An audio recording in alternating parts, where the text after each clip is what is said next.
Is Gisele Bundchen to blame for Desmond Ridder not seeing the field? We're answering that question among others and breaking down Marcus Mariota's film from Week 12 on today's Locked On Falcons. You are Locked On Falcons, your daily Atlanta Falcons podcast. Part of the Locked On Podcast Network, your team every day.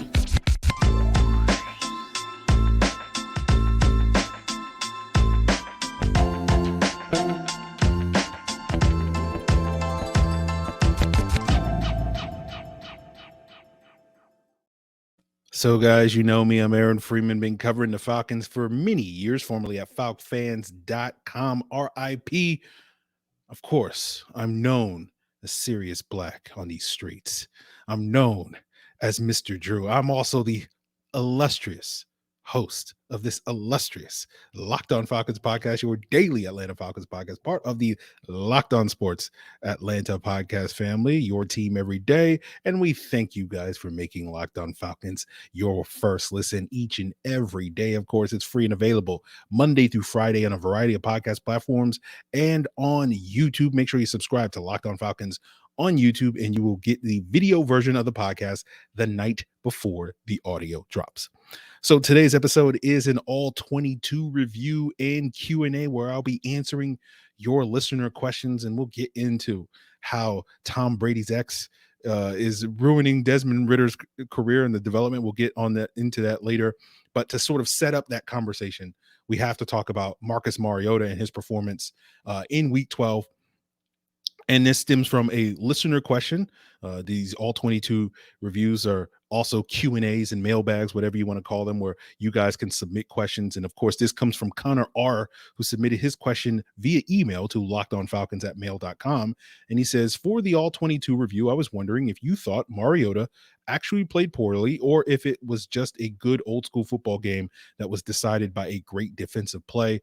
Also, with the Bucs keeping the division lead close, does that ruin our chances of seeing Ridder after the bye week? So, yeah, I do think it was a great defensive play by Washington in this game to sort of prevent that touchdown. It would have been a touchdown, in my opinion, had Daron Payne not tipped that ball. Cordero Patterson would have caught it in the flat and, would have trucked whoever he needed to truck to get in the end zone because he's CP and all that sort of stuff. So, potentially then the Falcons probably would have given up a field goal in the final, a minute of that game. But, we'll sit here and pretend that we would have gotten a defensive stop and instead of Richie Grant or D. Alford, whose turn would it have been? Isaiah Oliver would have got the game sealing interception or something like that. But talking about Marcus Mariota, I do think Marcus Mariota played fine, but that's all. We're always grading Marcus Mariota on a curve, right? We don't judge him by the standards that, or at least I don't judge him by the standards that I would judge a top 15 quarterback in this league. We judge him on the standards of basically being a bottom 10-ish quarterback that is functional starter, that's not going to necessarily ruin your chances of winning each and every week. From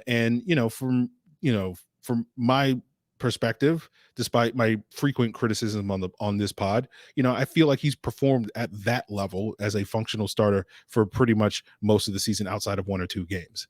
Now, in this Washington game, I don't think his accuracy was great. Now, we know in general his accuracy has never been great this season, but I think you can make an argument that probably the wet conditions probably worsened his accuracy in this game. I do give Mariota some credit that I think his mobility and athleticism were pretty good in this game, on display in this game. I think he was very effective on 5 of the 6 read option plays that he ran. Obviously, he got stopped on the final one that didn't set up that defensive play from Daron Payne. There were also a couple of times where I thought he did a good job navigating a sort of muddy pocket, avoiding pressure and finding windows to throw into. We'll talk about one specific play where he was able to do that. If I was going to complain about anything that Mariota did in this game, mainly I would focus on a couple of plays in the third quarter on that drive where the Falcons settled for the field goal from Younghoe Koo, where I felt like Mariota could have made a couple of throws that could have extended that drive and put them in a position to score a touchdown. And then the sack he took in the fourth quarter on a 3-and-out that really kind of ruined that drive. So in the third quarter, there was a 1st and 10 on that specific drive that we're talking about, where he was hit as he was thrown by Jonathan Allen. And to me, that was a play where he had the potential to pull the trigger earlier on that play to Drake London, who was over the middle on a dig route. He didn't pull the trigger. There were two underneath defenders sort of between him and Drake London. And I understand why Mariota was a little hesitant to pull the trigger on those throws, because he would have had to either try to split those defenders or throw it over those defenders. And that wouldn't have been an easy throw. So I understand his hesitance, but you want your quarterback, a quote unquote top 15 quarterback, potentially hits his back foot on that play action pass, and that ball comes out, with anticipation, hitting Drake London in stride, and that turns into like a 10 or 15 yard gain. And we haven't really seen great anticipation from Mariota this season. It's one of the reasons why a couple of weeks ago in that Carolina game, we made a point of emphasis to highlight, a couple of anticipatory throws that he made in that game that were sort of different from what he has been throughout the season. So, more nitpicky on that particular play. It specifically worked out for the Falcons because the very next snap they ran the ball to Cordero Patterson. He ripped off a 21-yard run. It was thanks to great blocking from Parker Hesse and Jake Matthews and Drew Dahlman and Keith Smith, all sort of hitting their blocks in space on that particular play. So any yards that were left on the field by Mariota not pulling trigger, they were able to get back in the ground game. And that has been sort of the through line throughout this season. When the ground game is working for the Falcons, their offense is functioning more so than it's really a byproduct of their passing game. Then the next two pass plays on that drive, I did think the next time, it was 2 plays later, right? And this is when Mariota did a good job avoiding pressure, moving in the pocket, sidestepping Deron Payne's pressure, and then he kind of ripped the throw on the move to Olamide Zaccheaus. And this was the play that you guys may recall where Olamide Zaccheaus dove for near the sideline and didn't catch it. It hit him in his hands. So you can certainly say that Zaccheaus should have caught it, but I also think because that throw wasn't necessarily a pinpoint accurate throw, I think Mariota kind of made it a little bit harder. Like that shouldn't have been a play that Zaccheaus had to lay out for, so to speak. And the reason why that throw wasn't pinpoint accurate is because he's kind of throwing off balance, right?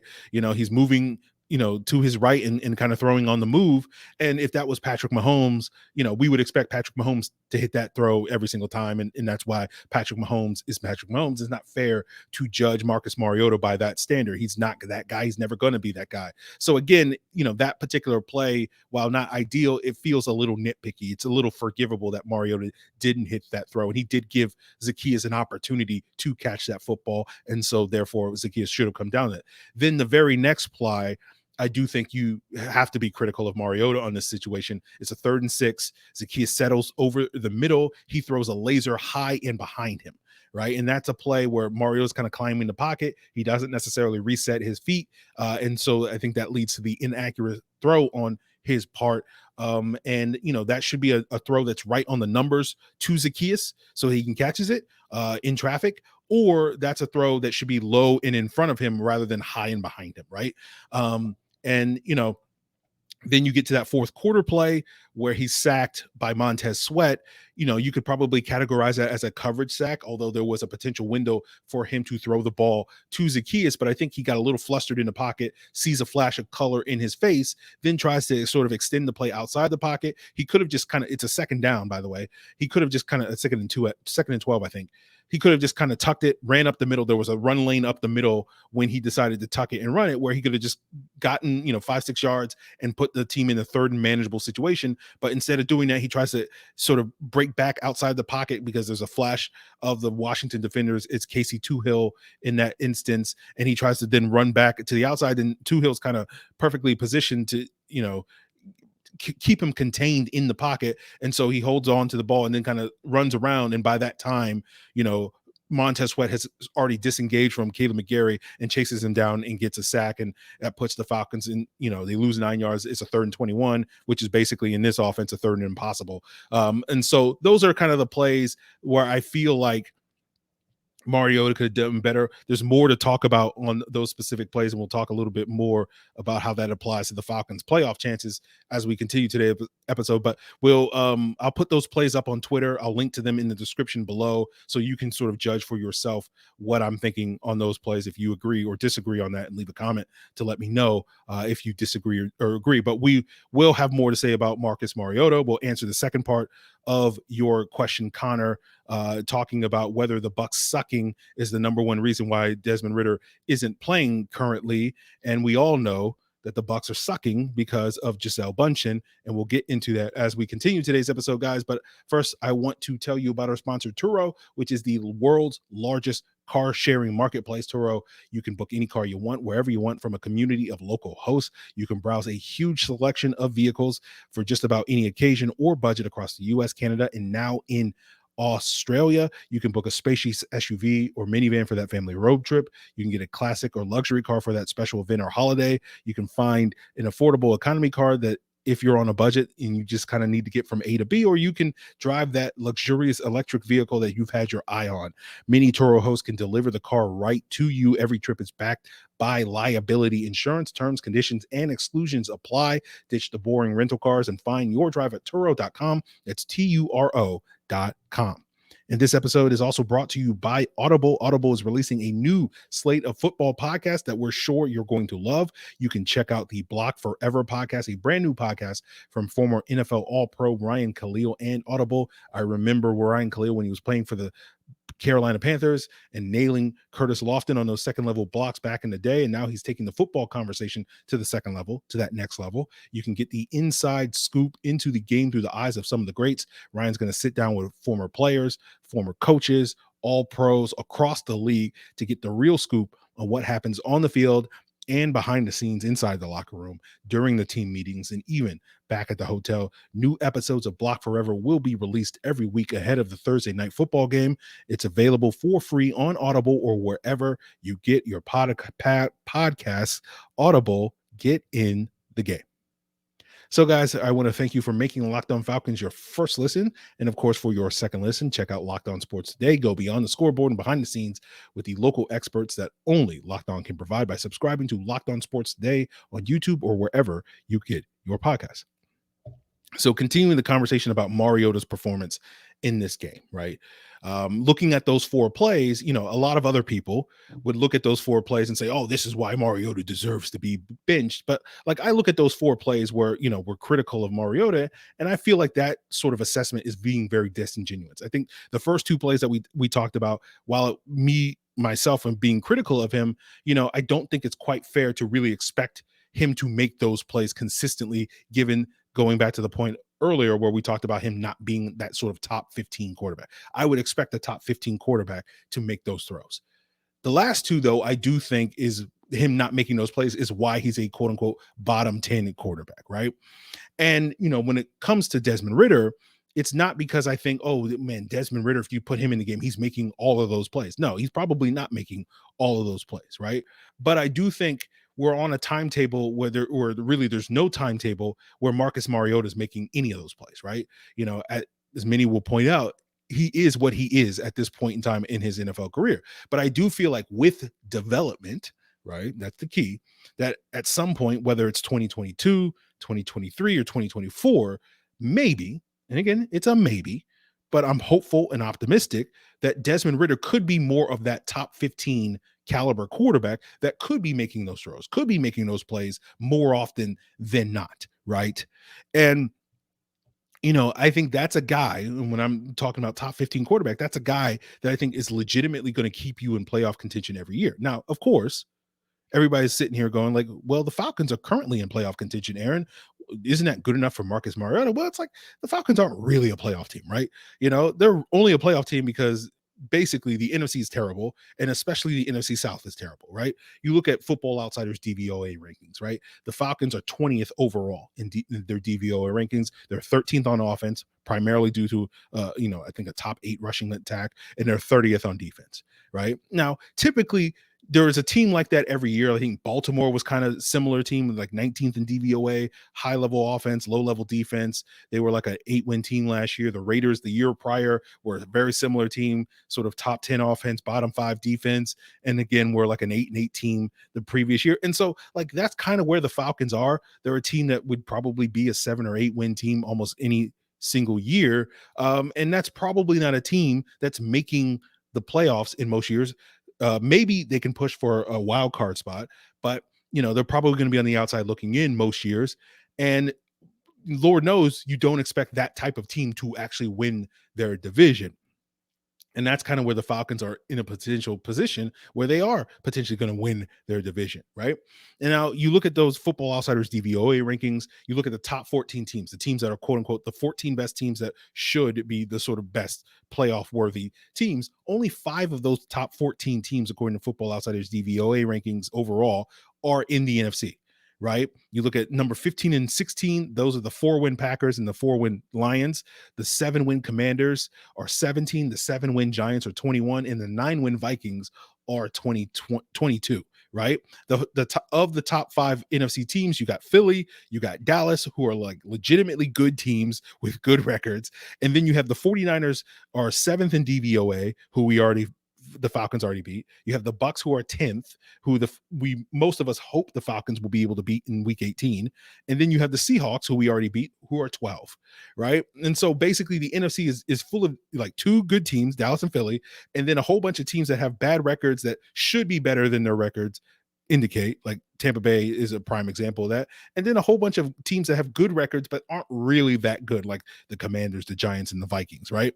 And so it does lead us to the point we led with, which is like Tampa Bay sucking and continuing losing games to some sorry teams like Carolina, like Pittsburgh, like Green Bay, like Cleveland, is keeping the Falcons in playoff contention in this division race when they really shouldn't. And it's going to probably come down to that week 18 matchup where the Falcons and Bucs, that's going to decide who winds up winning the NFC South. And so we could have a situation where the Falcons could lose the Steelers game this week, but if they beat the Saints and then beat the Cardinals after the bye and then wind up winning that week 18 game against the Bucs and finally handing Tom Brady his first loss against the Falcons, I think they'll probably have a good shot at winning the division with an 8-9 record. And so the way it should be, right? Again, coulda, shoulda, woulda. But the way it should be is like the Bucs should be at least 2 or 3 wins better than they currently are. They should be like an 8-3 team. That 3 of those 4 games that I mentioned, the Carolina, the Steelers game, the Packers, and the Browns, they probably should have won those games. At least 3 out of those 4 games to be 8-3 at this point. They would be an unimpressive 8-3 because it's like, why are they coming down all these games coming down to the wire? But it's like they're still like the team in the division. And if that was the case, let's say the Bucs were 8-3 at this point, the division race would be basically out of the Falcons' grasp unless they ran the table for the next 5 games, which is probably not going to happen. And so that would put the Falcons at a point where the 7 seed would probably be out of reach at this point in time, because this loss to Washington would put them basically 3 games behind for that 7 seed with 5 games remaining. So it would basically, you would need Washington to basically choke from here on out, and the Falcons would potentially have to win, 4 or 5 of the remaining games and potentially run the table. And so basically their playoff hopes, while not mathematically 0, it would be basically nil at this point in time.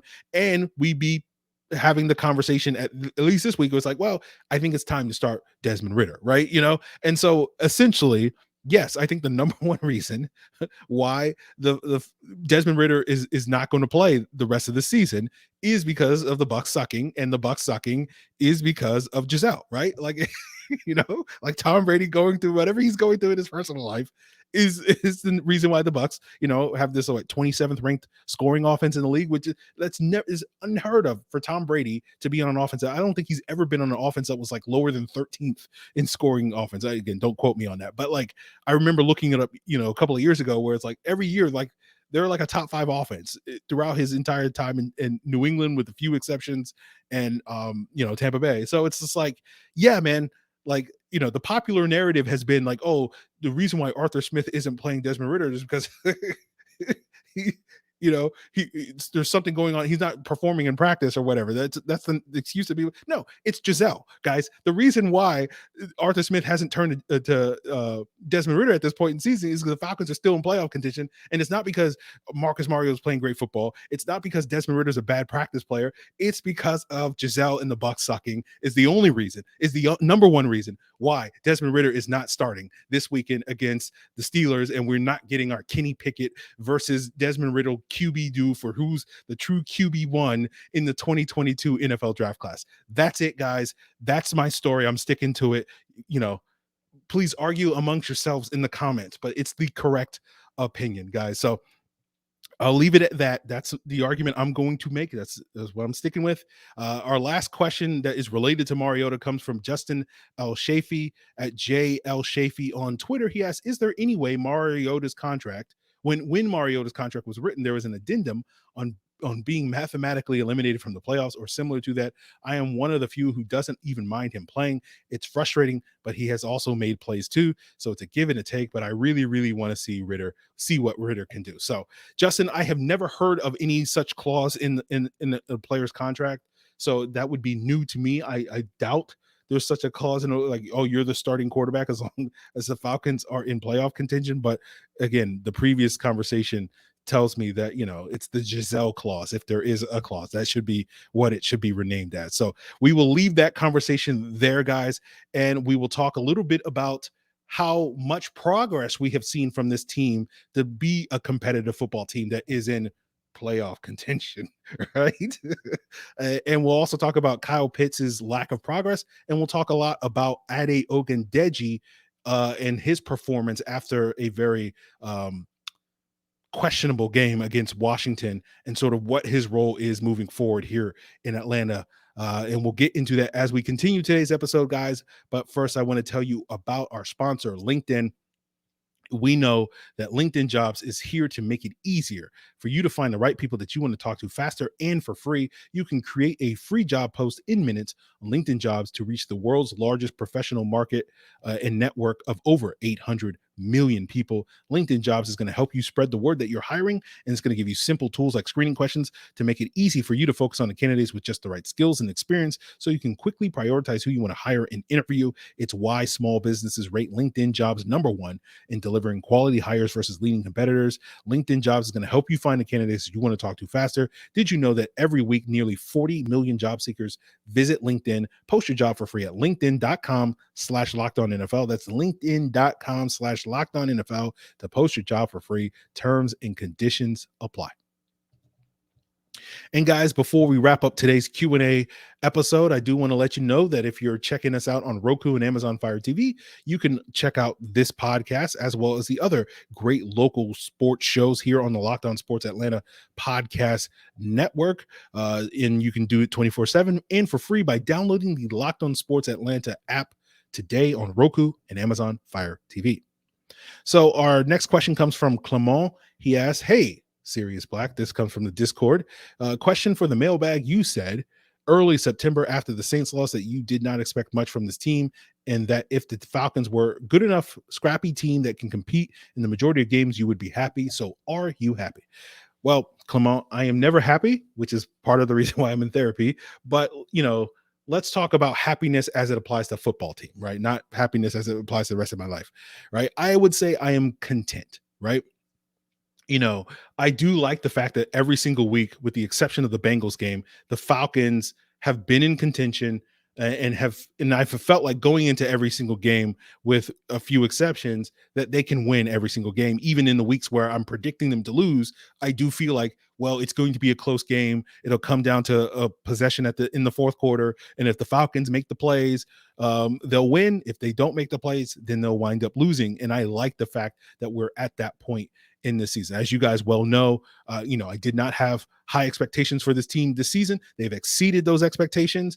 And so, for me, a lot of what I was looking at going into the season, because I had such low expectations, was #progress, that we could see this team play 4 competitive, or at least close to 4 competitive quarters of football against teams that were perceived to be better than them. And we have seen that again outside of that Cincinnati game. We've seen that pretty much every single week. And it goes back to the criticisms I had of Arthur Smith last season and throughout the offseason, which was I felt like it was an excuse from a lot of people where they would basically say like, oh, well, our lack of competitiveness last year against those quality teams like New England and Dallas and et cetera, Tampa Bay was, oh, we just lack talent, right? And, there was this, to me, this myth that people were perpetuating that like once we get cap space and once we add talent, all of our problems are going to go away and everything's going to work out. And my thought process was like, I need to see you elevate lesser talent before I buy into this myth that if we can just go out there and buy this super talented roster, all of our problems are going to go away. Like, I wish, you wish it could be that easy where you could just go out there and buy the NFL's best roster, in order to make your problems go away. If only that has ever worked in the history of the NFL. And so, I feel like they have accomplished that mission of elevating lesser talent. I think that's what we're seen consistently this year. And so they have checked that box. Absolutely. And so it feels like mission accomplished in that regard. Hopefully it's not like George Bush's mission accomplished on that front.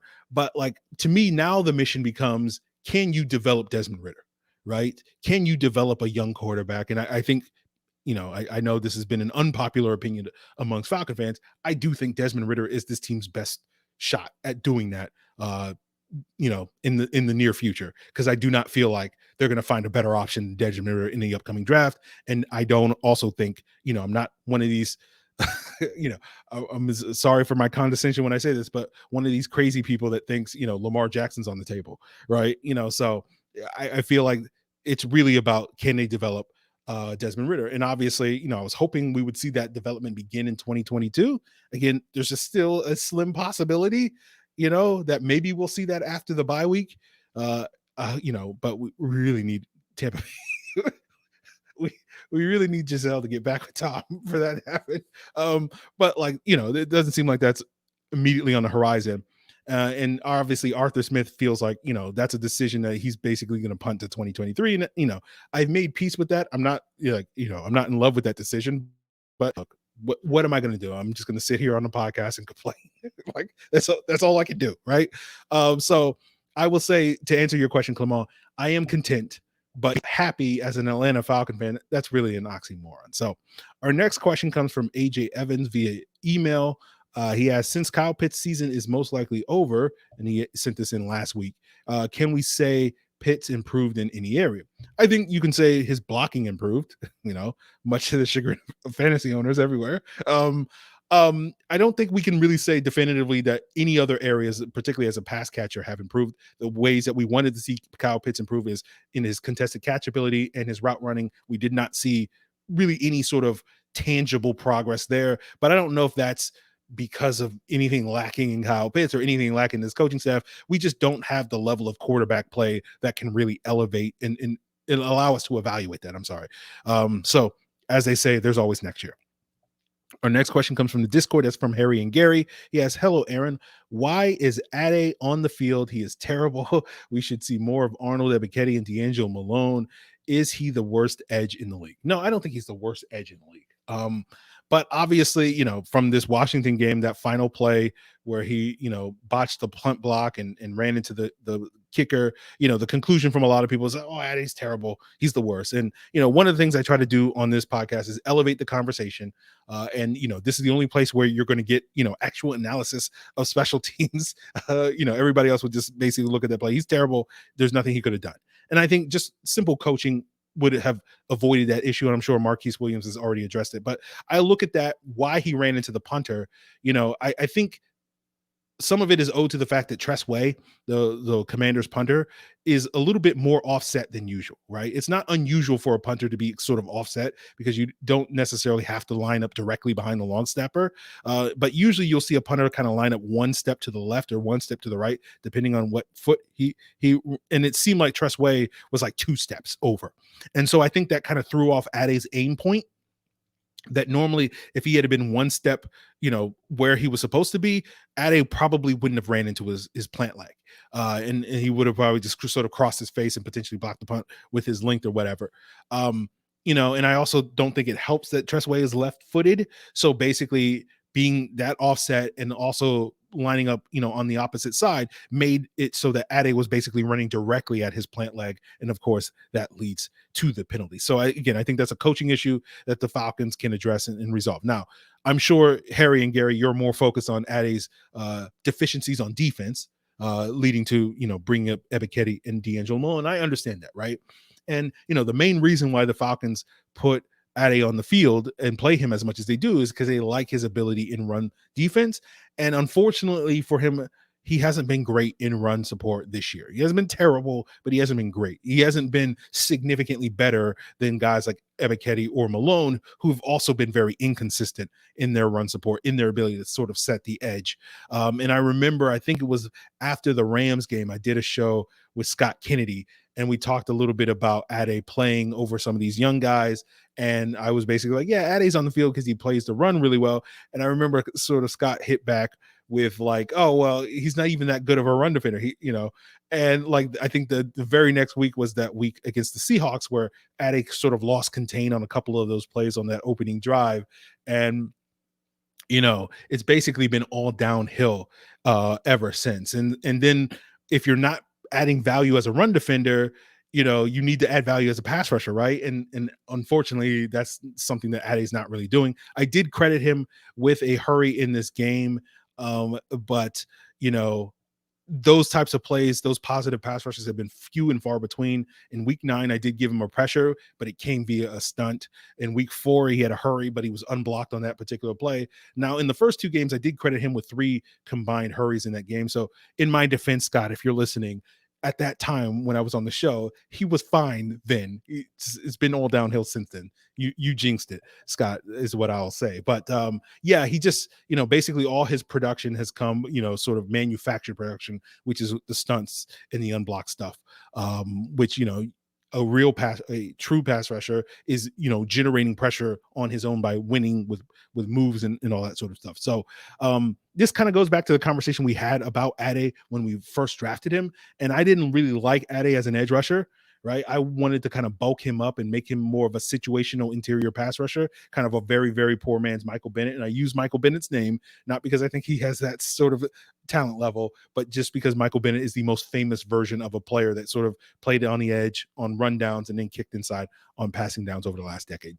Justin Tuck would be another great example, but again, not comparing, and those are the 2 most prominent names out there. Don't think Ade's going to be. He's a very, very poor man's, right? A very impoverished, a homeless man's Michael Bennett, if you can go that far. So, when it comes to Ade, I feel like last year he outperformed my expectations. We talked about this during last season where I thought his floor was, he came in a little bit above that floor, but I still had very big concerns about his ceiling this year. And a lot of that was due to, I just don't think he has the athleticism to have a high ceiling. Right. And I feel like that has shown throughout the season, right? He just doesn't have the athleticism to be an effective edge player in space. Right. And this gets routinely exploited in coverage this year. There was a play against Washington in the 4th quarter where they ran a screen to Logan Thomas. And fortunately for the Falcons, it was nullified by an offensive pass interference penalty on Washington.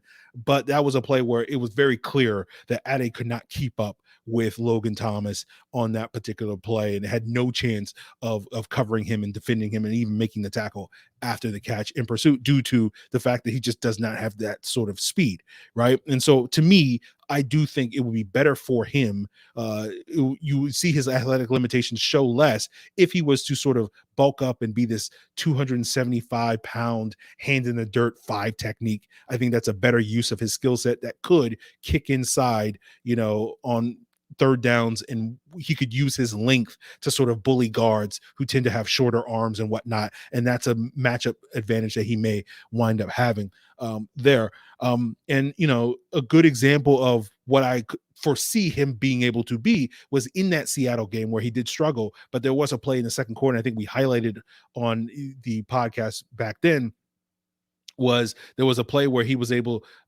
he lined up at the 4-eye technique, which is on the inside shoulder of the offensive tackle, so very similar to a 5 technique, and he was able to beat the block and get a stop on 3rd and short, right? And then he had his hand in the dirt on that particular play. And I won't say that's the last good play he's made, but it's the last memorable play that I really can think of Ade making since then. And so, like, you know, I feel like if we get back to that and more of that, you know, he could be quote unquote salvaged as a rotational player. And, you know, that's going to be, to me, the best path for him, because unfortunately he doesn't even have his special teams value anymore. Right. You know, he's really a guy that's an 8th or 9th man in a D-line outside linebacker rotation, you know, that could, you know, play as that role and be a functional sort of run defender, kind of similar to what Derek Shelby was, you know, during his, you know, 2017, those years, and then also play on special teams in addition to that. And we talked about his value on special teams because he was kind of the reason why the Falcons wind up cutting Jacob Tuioti-Mariner last year, right? Because Ade wound up taking JTM's spot on special teams, and that kind of made JTM expendable. But now this year, Nick Kwiatkowski has taken Ade's spot on special teams on those punt coverage units, and that's now making Ade more expendable, especially when he's not giving you the value as a pass rusher and he's not giving that plus value as a run defender. And so again, to me, if he was to bulk up, he could be that 8th, 9th guy in a rotation. But the problem with the Falcons currently is he's right now, based off of his snaps, is like the 5th or 6th guy in the rotation, you know, depending on where you stack him and Abdullah Anderson at this current point. And this kind of also applies to Abdullah Anderson, where both of those guys should probably be at the bottom of that rotation, that 8th or 9th guy in the rotation. And, you know, unfortunately, the Falcons just don't really have the talent to, you know, allow those guys to be at the bottom of the rotation rather than sort of in the middle of their defensive rotation. So it's basically telling us that at the very least, we need to go out there and find 3 new D linemen / edge rushers this offseason so that we can, you know, fix that and correct that issue. And so, you know, where D'Angelo Malone currently stacks on the Falcons D-line rotation, where Jalen Dalton currently stacks on the D-line rotation, where these guys are basically playing like 15 snaps a game, that's where the sort of 8th, 9th man guy, you know, rolls in. That's kind of where Ade and Abdullah need to be, you know, in the future. And we'll see if they get there. And obviously that depends on the Falcons adding more talent and, you know, developing some of these players like Malone, like maybe Jalen Dalton, potentially those guys leapfrogging him in future years. And that's part of the reason why, like, I don't think it's fair to be that critical of the Falcons defense, you know, going back to those conversations we've had many times on the podcast about lowered expectations, where it's like, look, you know, if Ade and Abdullah Anderson to a lesser extent, you know, we're on a quote unquote a real playoff defense, a playoff caliber defense, right? Like, they would probably not even be on the roster, right? You know, they would probably be on the practice squad of most playoff caliber defenses.